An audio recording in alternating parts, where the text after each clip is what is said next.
लोकांचे डोळे उघडणं महत्वाचं आहे. आम्हाला मुंबई सोलापूर, मुंबई हैदराबाद, सोलापूर हैदराबाद, सोलापूर मुंबई, सोलापूर बँगलोर, सोलापूर पुणा अशी एअर सर्व्हिस पाहिजे. उलट मला तर शंका आहे की हे गोव्याला करून इतर गोष्टींची तस्करी तर नाही वाढणार, कारण का नाही खरंच तसंच आहे. आणि काय होणार आहे याच्यातून, तुम्ही काय साध्य करताय?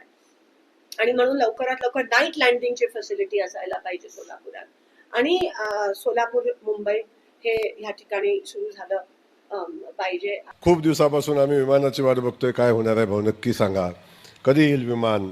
आता पटवारी साहेब विमान आलेलं आहे, विमानाने उड्डाण पण केलेली आहे, पण उड्डाण केल्यावर सुद्धा अजून अनेकांची इच्छा आहे की गोव्याचंच का चालू झालं, मग गोव्यात गेल्यावर कसं होणार, गोव्यातनं काहीतरी तस्करी होईल आणि गोव्यातनं आमची पिढी बिघडून येईल. गोव्याला गेल्यावर पिढी बिघडते हे कुणाला माहिती झालं? ते गोव्याला गेल्यानंतर बिघडून आले होते का? लोकांचे डोळे उघडणं महत्वाचं आहे. आम्हाला मुंबई सोलापूर, मुंबई हैदराबाद, सोलापूर हैदराबाद, सोलापूर मुंबई, सोलापूर बँगलोर, सोलापूर पुणा अशी एअर सर्व्हिस पाहिजे. उलट मला तर शंका आहे की हे गोव्याला करून इतर गोष्टींची तस्करी तर नाही वाढणार, कारण का नाही खरंच तसंच आहे. आणि काय होणार आहे याच्यातून, तुम्ही काय साध्य करताय? आणि म्हणून लवकरात लवकर नाईट लँडिंगची फॅसिलिटी असायला पाहिजे सोलापुरात.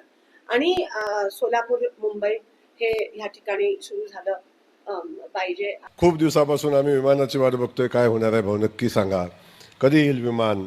आता पटवारी साहेब विमान आलेलं आहे, विमानाने उड्डाण पण केलेली आहे, पण उड्डाण केल्यावर सुद्धा अजून अनेकांची इच्छा आहे की गोव्याचंच का चालू झालं, मग गोव्यात गेल्यावर कसं होणार, गोव्यातनं काहीतरी तस्करी होईल आणि गोव्यातनं आमची पिढी बिघडून येईल.